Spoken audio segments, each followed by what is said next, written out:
So your dog has cancer and you're wondering what's going to happen. Today, I'm going to tell you two stories, your dog cancer story and your dog's cancer story. Welcome to Dog Cancer Answers, where we help you help your dog with cancer. Hi, I'm Molly Jacobson. I'm the editor-in-chief at dogcancer.com, where veterinarians, veterinary oncologists, cancer researchers, and science writers all come together to give you better information today so you have no regrets tomorrow. I'm also the editor-in-chief of the Dog Cancer Survival Guide. If you're watching this, I know what you're going through.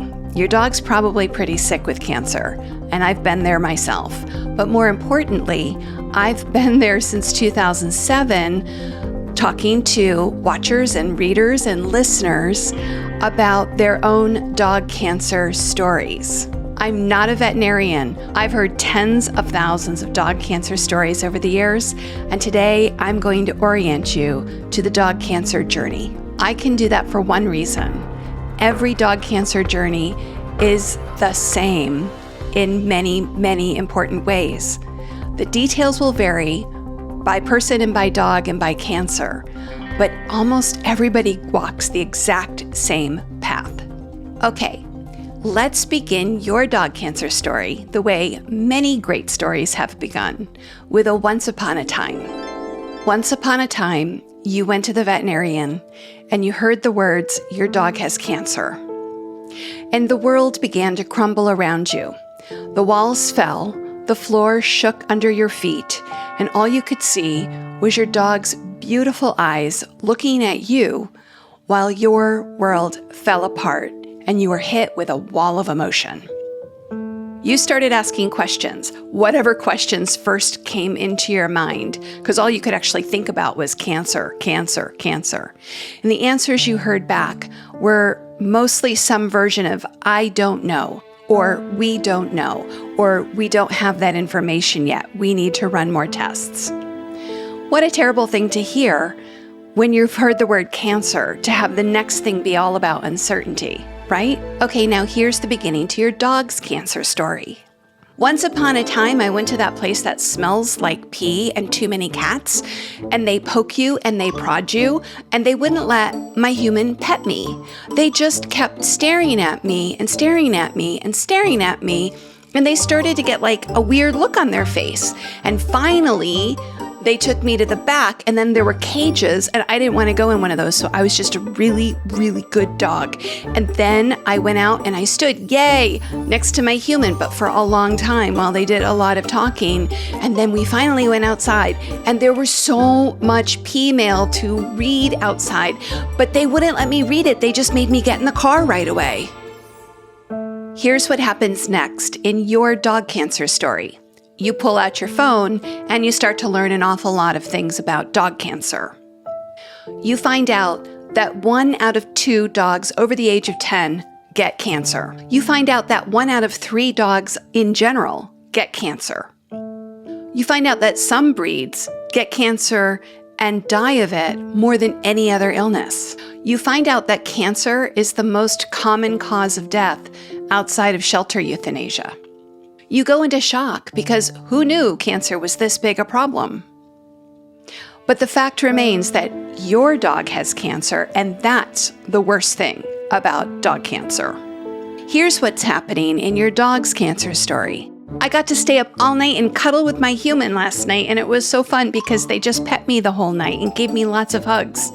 But they didn't get any sleep, so this morning they didn't want to go for a walk because they were too tired. Here's the next part of your dog cancer story. You start looking for cures because you want this thing gone. You want your dog's cancer cured. You want this to have never happened to your dog, and you want it done. So you go looking for cures, and you get a sinking feeling in your gut because medical professionals won't tell you that their treatments are certain cures. And the people who do tell you they have a cure seem a little sketchy, and you're not sure that they're selling you something that might be too good to be true. And everything you're finding out about costs money. and some definitely have some side effects you want to avoid, and you're not sure whether your dog can handle them. And not only are you worried this is going to be hard on your dog, you're worried it's going to be hard on your wallet. If you've got a lot of money, you're glad about that. You're glad that you can afford everything that you're looking at. But you also feel guilty because you know that as much money as you throw at this problem, nobody's telling you that it's going to be solved for good.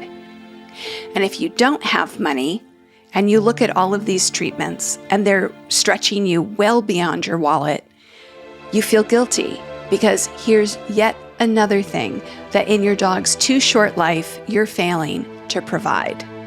It's not fair because whether you have money or don't have money, there's no guarantee that these treatments are going to work for sure, or there's no guarantees that you can trust. And your dog's already too short life is being impacted by cancer. So you have shock, and now you have guilt. Fantastic! Here's your dog's cancer story at this point. My human has been spending days just doing nothing but staring at their phone. I'm starting to think something is really wrong with them. They smell terrible. They are so stressed out. It almost smells like they're getting sick. I feel like they're not eating well. They're not sleeping well. They're definitely not going out and taking me for a walk and getting exercise for themselves. I really don't know what to do. I'm kind of getting really worried here. So I'm just going to stay close and I'll snuggle with them. And I'm just going to try to be here for them during this hard time. I wish I knew what was going on. Now let's move to the next chapter in your dog cancer story, the one where you make peace with your feelings and start to make treatment decisions. While reading about dog cancer online, hopefully at dogcancer.com, you realize that there are other people in the same boat as you, and you join a support community like ours at dogcancer.com/support. And you realize quite suddenly you're not alone. You know why? Because when 1 out of 3 dogs gets cancer, that means at least 1 out of 3 dog lovers are coping with the same thing you're coping with. With 6 to 10 million cases diagnosed every year in the United States alone, that's 6 to 10 million fellow dog lovers who are going through something incredibly similar to you. So now all of a sudden you have a community. You're surrounded by people who understand what you're going through and can offer support to you. And you start to feel like maybe there's hope, because guess what? Dog lovers, like we like to say here, are a breed apart. We're some of the most wonderful people on the planet. And that means that your new friends are some of the most wonderful people on the planet. As you lurk or share your story or comment on other people's stories, you start to realize that everyone is afraid. Everyone feels guilty. Everyone is ashamed. And everyone is angry. And everyone is feeling a very, very deep existential dread of their dog's eventual death. We're all really aware that our dog is going to die. If not today, then sometime.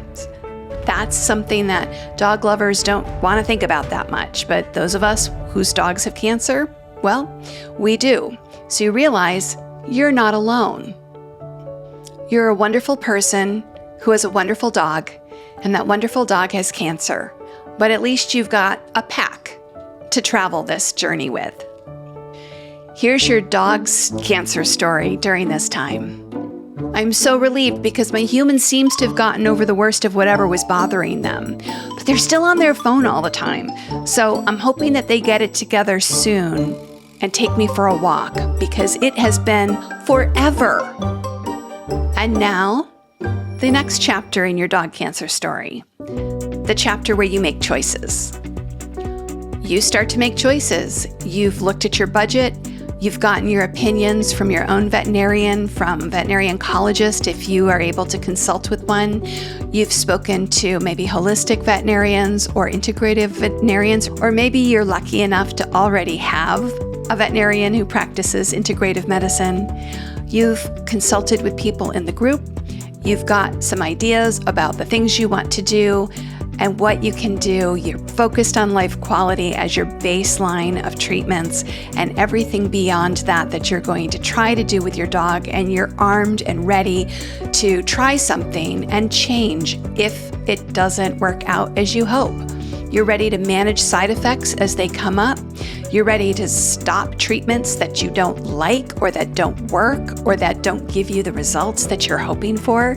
You're ready to change it up and get focused on your dog's life quality on a routine basis at home. Again, the details are going to change depending on your dog's cancer, your dog, yourself, and all of the other factors that go into this.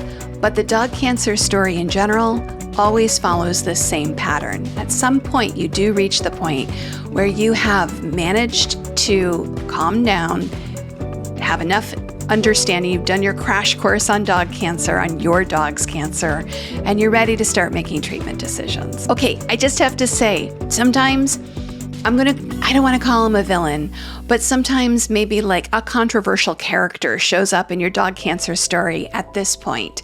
It's someone, and they might be someone who's close to you and even loves you and maybe even loves your dog, who says, gosh, I just don't think we should be spending this time or money or energy on this treatment plan. How do you handle that? When somebody asks you, why are you doing this? My suggestion is to say, because I care, I am empathetic, I really want to try, and I know that when I look back later, I won't regret it.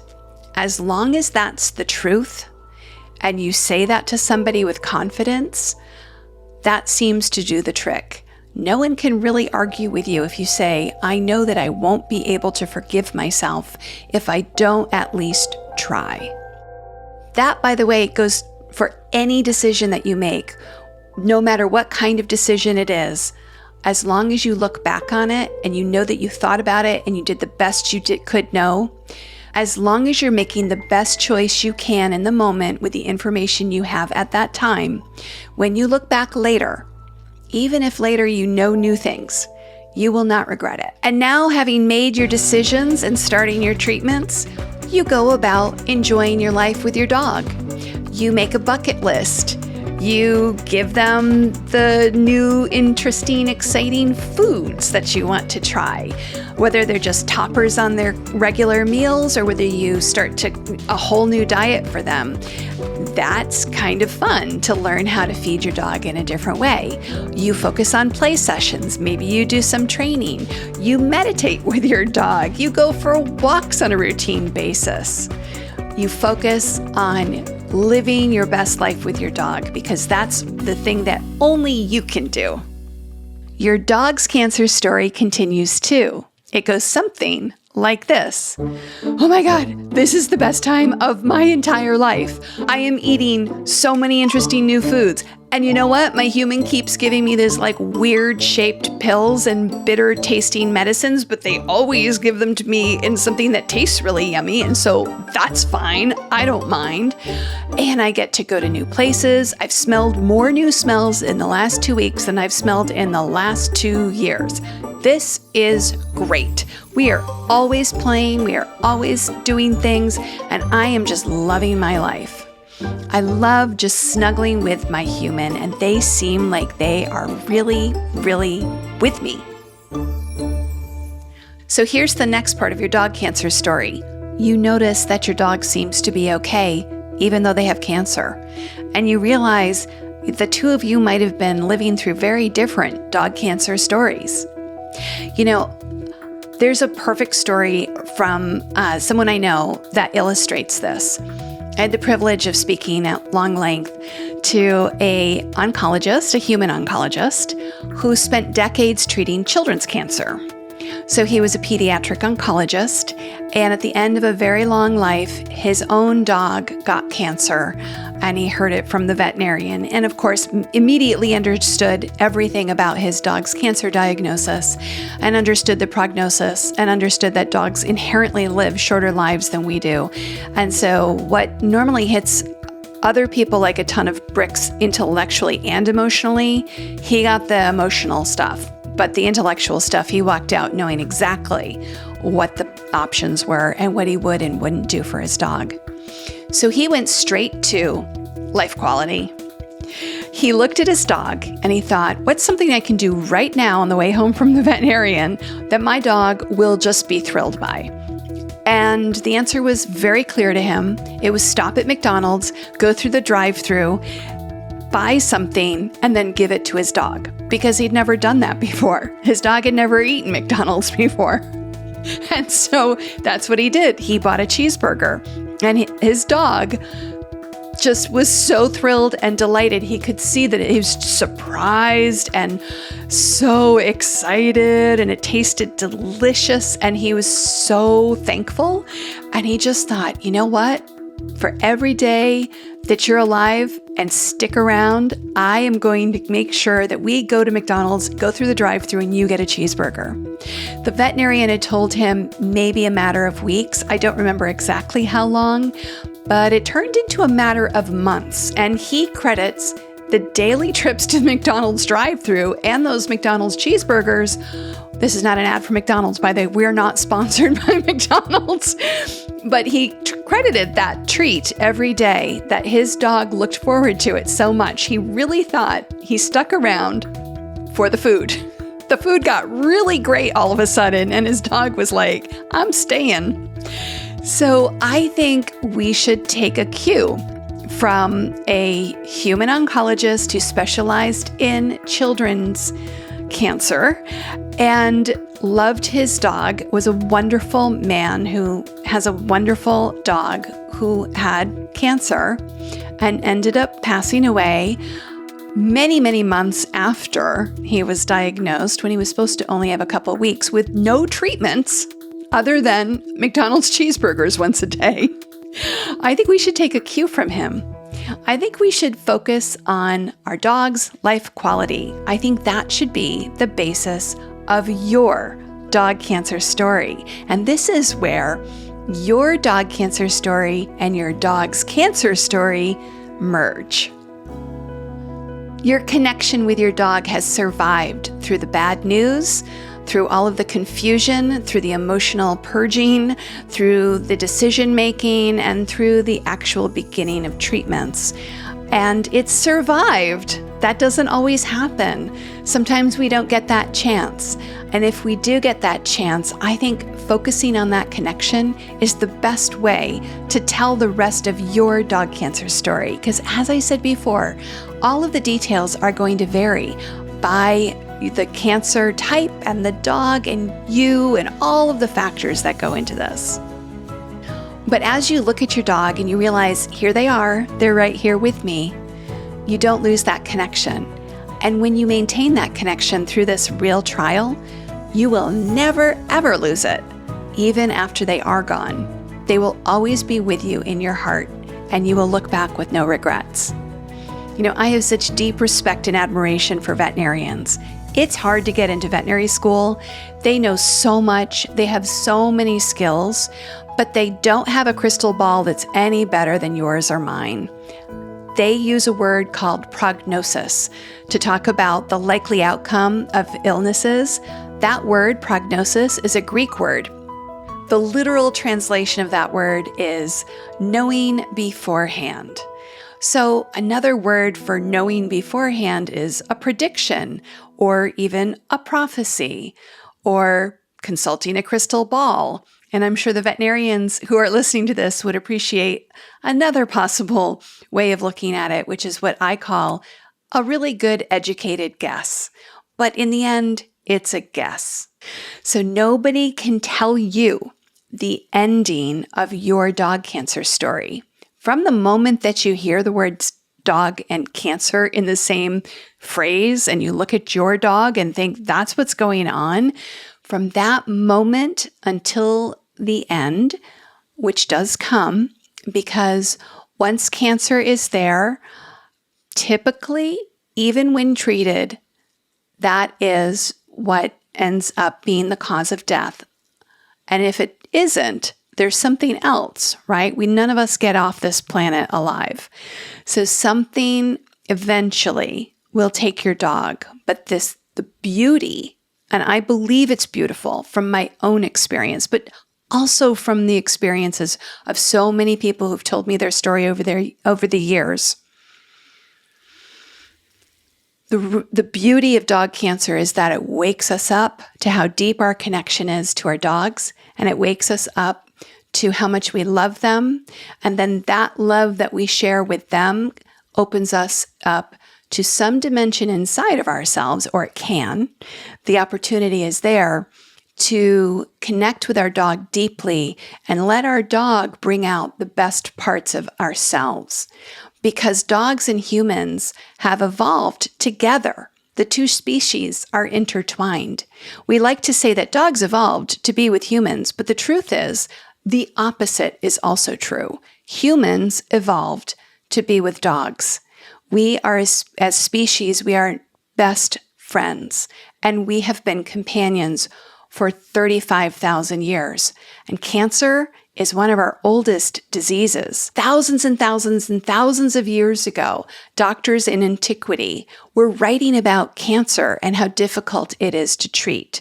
It's been around for a really long time. Something about cancer is part of our experience as humans, and it's part of the dog's experience as well. It's something that we share. I don't like it, and I want a cure for it. But while it's still here, and while we are experiencing it, I think it's got something to share with us. And what I think it is that it brings out the best dog in every human. And that's the end of every dog cancer story, in my mind, is that it changes us.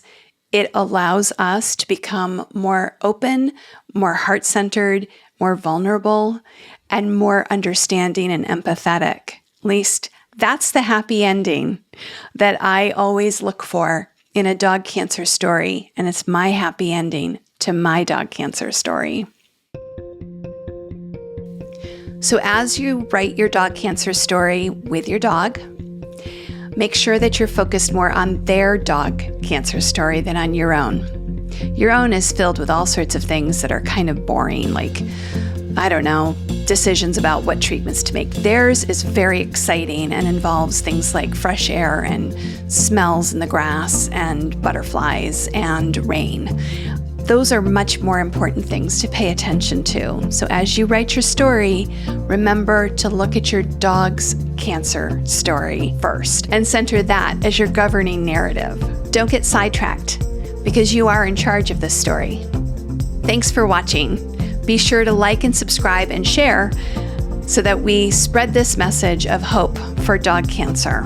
It's from our hearts to yours at dogcancer.com, and I look forward to seeing you soon. Don't forget to comment with your own dog cancer stories. Oh, and if you have a dog cancer story of your own that gives other people hope, please share it at dogcancer.com/ask.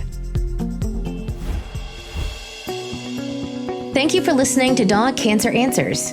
If you'd like to connect, please visit our website at dogcancer.com or call our listener line at 808-868-3200. And here's a friendly reminder that you probably already know. This podcast is provided for informational and educational purposes only. It's not meant to take the place of the advice you receive from your dog's veterinarian. Only veterinarians who examine your dog can give you veterinary advice or diagnose your dog's medical condition. Your reliance on the information you hear on this podcast is solely at your own risk. If your dog has a specific health problem, contact your veterinarian. Also, please keep in mind that veterinary information can change rapidly. Therefore, some information may be out of date. Dog Cancer Answers is a presentation of Maui Media in association with Dog Podcast Network.